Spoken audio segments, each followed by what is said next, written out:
The first thing I heard when I hit Vithara's atmosphere was the pod screaming, not an alarm. The hull itself, bending, shrieking against winds that the mission briefing had called moderate. I had my hands braced against the harness, and my teeth together so hard my jaw ached. And I remember thinking, clearly and without drama, that someone had made very precise calculations about this mission, and I was not supposed to land. I was supposed to burn. My name is K.L. Marsh, Sergeant, Earth Marine Corps, formerly of the Siberian Corridor Campaign, where I spent 22 months in temperatures cold enough to kill you between one breath and the next. I grew up in a city built on frozen ground in the kind of place that produces either poets or soldiers, depending on how long the winter lasted.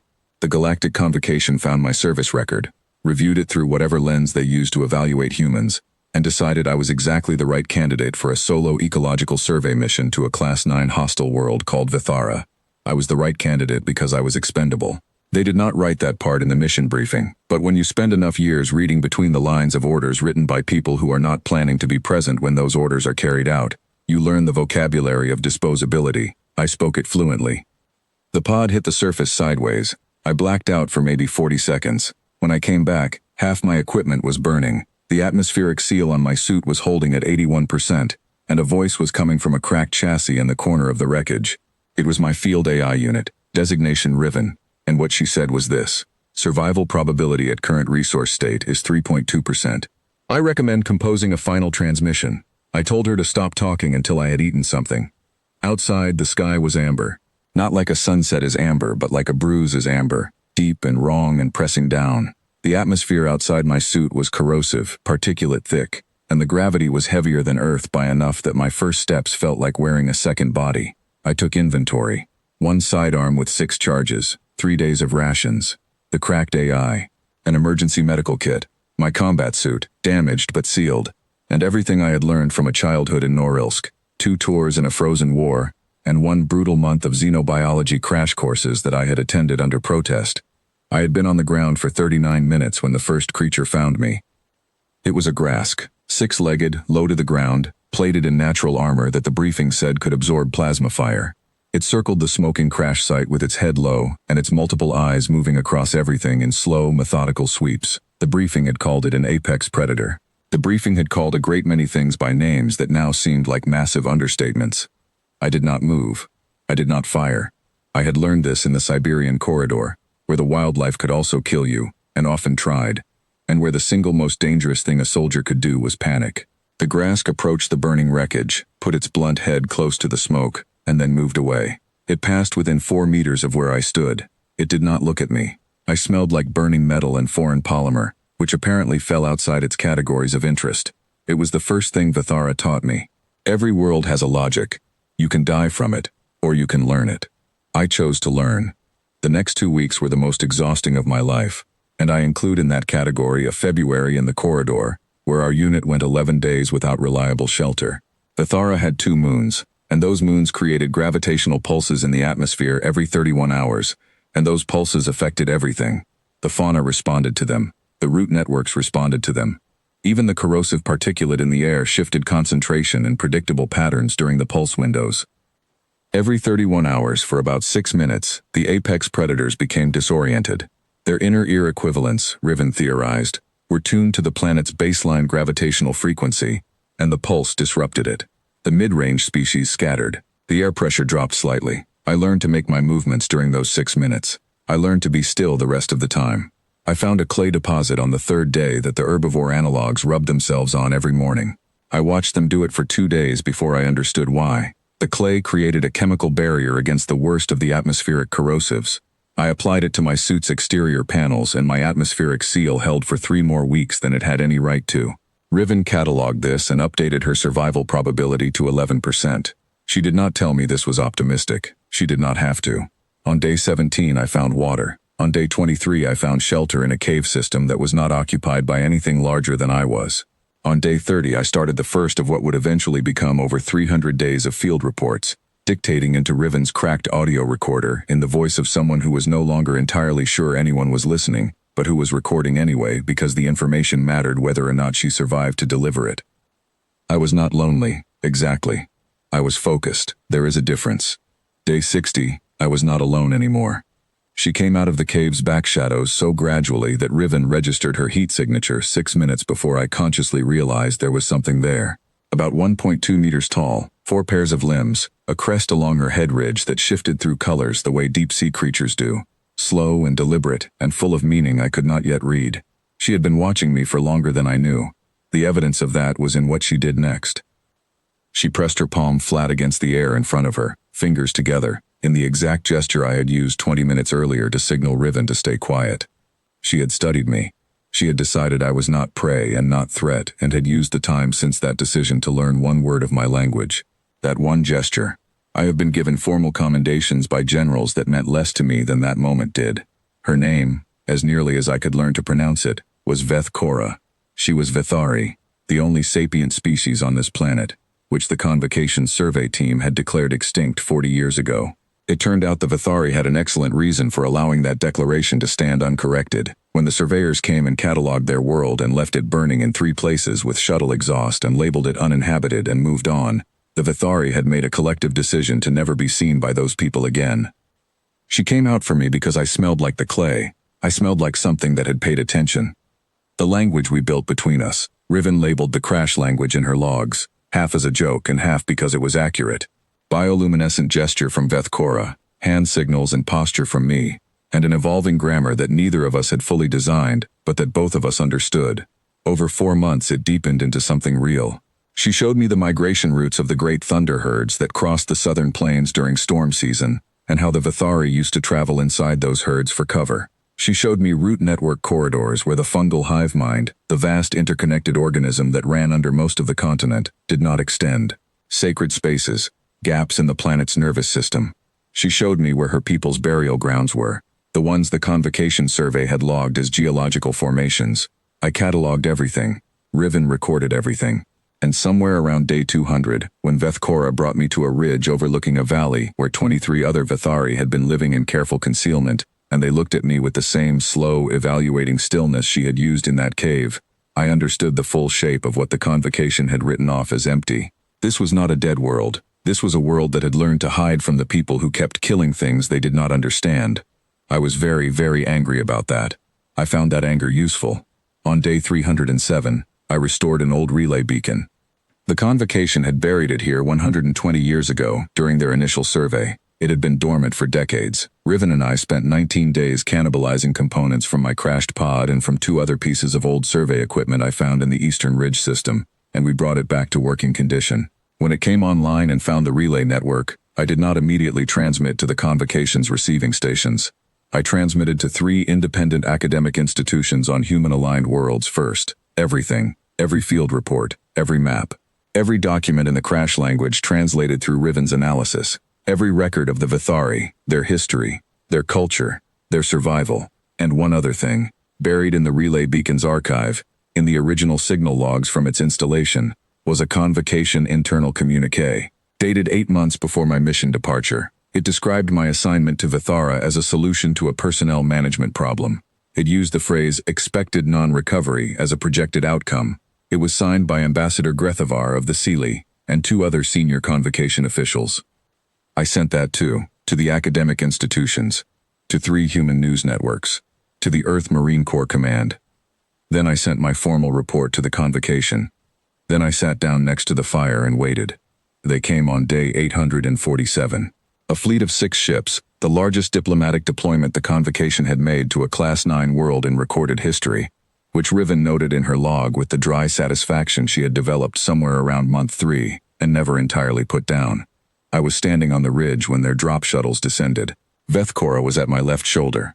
Behind us, 23 Vethari stood in the amber morning air, watching. Ambassador Grethavar came down the ramp of the lead shuttle in full diplomatic regalia and stopped walking when he saw us. I want to be precise about what happened in his face at that moment. The Silly have crests that function the way human faces do, carrying readable emotional information.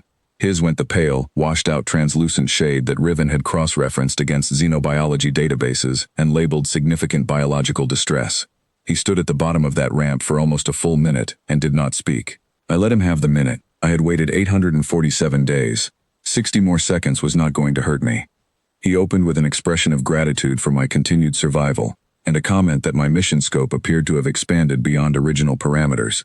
I agreed that it had. I told him I had prepared a full briefing. He said he would review it at his earliest convenience. I said that his academic colleagues on 3 worlds and the journalists on another had already reviewed it, and that earliest convenience had a somewhat different meaning under those circumstances. Riven logged his stress indicators and noted they elevated further at that point. The briefing I presented to the convocation delegation over the following 4 days was 847 days of evidence, organized by Riven into a document that was very difficult to argue with and impossible to dismiss. Comprehensive biosphere mapping, full ecological cataloging, a complete cultural and linguistic record of the Vithari, a people the convocation had declared extinct, who were standing 20 meters away and very visibly alive. The internal communique, which Grethavar attempted on the second day to describe as a mischaracterized internal planning document. I told him that it said what it said and that the people who had already read it were capable of interpreting the words themselves. There are negotiations that are about finding common ground. This was not that kind of negotiation. This was about one party having everything documented, transmitted, and beyond recovery, and the other party slowly understanding the geography of the situation they were in. On the third day, Grethavar stopped trying to reframe and started asking what it would take to resolve the matter in a way that acknowledged the full scope of what had occurred. I told him it would take 3 things. Vithara reclassified from Class 9 hostile to Class 1 protected sapient world. The Vithari recognized as a sovereign species under convocation law with full territorial rights to their home planet. And a human liaison position which I would occupy to ensure that the transition was handled in a way that actually served the people it was supposed to serve. He asked about the internal communique and the question of accountability for the events surrounding my mission assignment. I told him that the materials were already in the hands of people who would determine what accountability looked like, and that my interest was in outcomes for the Vithari, not in punishing individuals who would face whatever they faced regardless of my involvement. That was mostly true. Mostly. Vithara was reclassified on day 852. The Vithari were granted sovereign status, the first new sapient species designation the convocation had issued in 40 years. Grethavar was recalled to Sealy Space for internal review, which the convocation press releases described in careful language that everyone understood. 2 other officials who had co-signed the mission authorization were formally censured. I was offered a commendation, a promotion, a very comfortable administrative posting on Titan with good lighting and reasonable hours and no corrosive atmosphere whatsoever. I took the promotion. I declined the comfortable posting. I asked instead for the liaison position to remain standing on a long-term basis, which required a small amount of additional negotiation but not much, because by that point the convocation was very motivated to reach conclusions that put them on the correct side of whatever historical record was being written. On my last night before the diplomatic fleet departed, I sat at the edge of the valley and Vethkora sat beside me. The sky above Vithara went the bruised violet it turned in the evenings, and the bioluminescent canopy below us came alive. Thousands of points of light moving through the forest in slow pulses. She ran a color pattern down her crest that I had learned to read as something close to a question. I answered it with the hand gesture we had developed early in our language, the one that meant something between here and staying and this is not finished. She made the color pattern that meant something I had come to translate, imperfectly, as good. Riven updated her records the morning of day 853. Survival probability 97.4%, she logged. 2.6% variance retained for personality-related risk factors. The mission that was supposed to end in a remote corrosive atmosphere had produced the largest data set on a living biosphere in convocation history, the restoration of a species to recognized existence, and a shift in the political relationship between humanity and the coalition that had sent one of its soldiers to die quietly, and discovered, at considerable institutional cost, that quietly was not something she was particularly capable of. The convocation had studied humans for decades before first contact. They had our biology, our history, our war records, our ecological footprint. They had statistics on our average pain threshold, our infection resistance, our psychological response to isolation. They had concluded, from all of this data, that we were a manageable variable, interesting but containable, worth monitoring but not worth fearing. What they had not modeled was Norilsk in February. They had not modeled 22 months in the corridor. They had not modeled what it does to a person to grow up on the only planet in the known galaxy that spent 4 billion years trying to murder everything living on it, and produced, as the result of that long and brutal negotiation, creatures that had learned at a cellular level to refuse. They had not modeled the patience, the specific, particular, grinding patience of a species that had survived ice ages and plagues and its own worst habits, and had emerged from all of it, still arguing, still building, still refusing to stay down. They had sent a problem to a place that was supposed to eliminate it.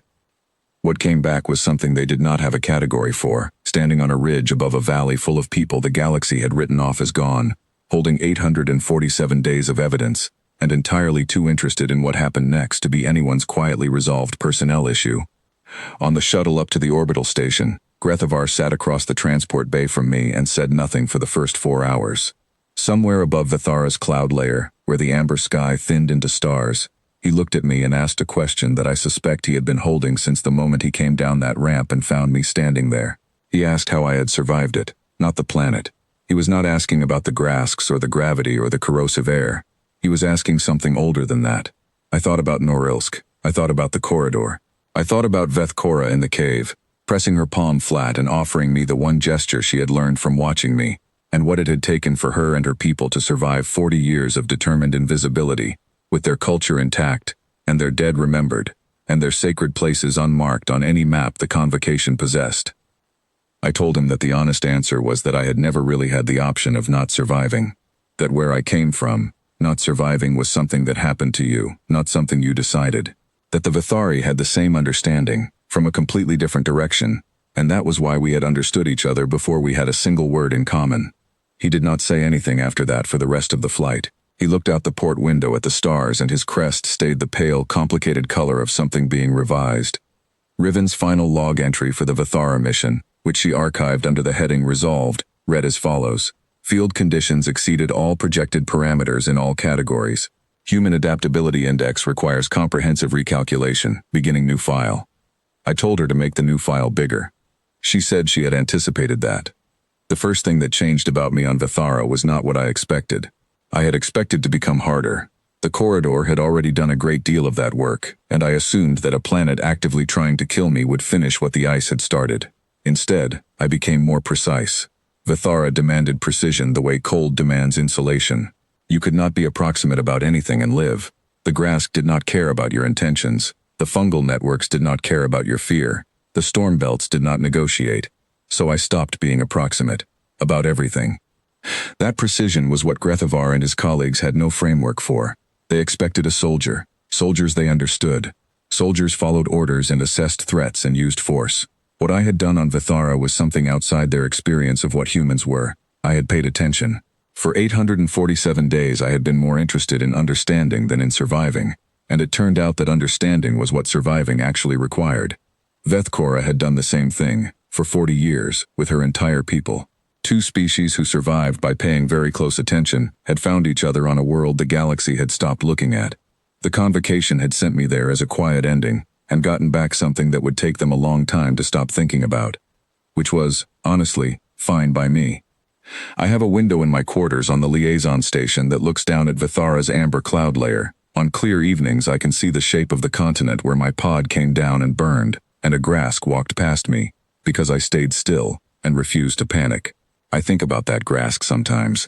I think about how much of survival comes down to a single decision made in the first 40 seconds of a bad situation. Run, or stay. Shoot or watch. Demand the world accommodate you, or pay attention until you understand how to fit inside it. The Convocation thought they knew what they were sending to Vithara. They thought they had modeled the variable, assessed the risk, and chosen an acceptable loss. They were right that I was a loss they were willing to accept. They were wrong that being acceptable made it possible. The Vithari have a concept in their language, one of the first things Vethkora taught me with any real precision, that translates closest to something like the patience that outlives the thing that tried to end it. They use it for rivers that cut through stone. They use it for root systems that split rock over centuries. They used to use it for themselves, quietly, during the 40 years of hiding. Now they use it for humans too. I have chosen to consider that the highest compliment I have ever received,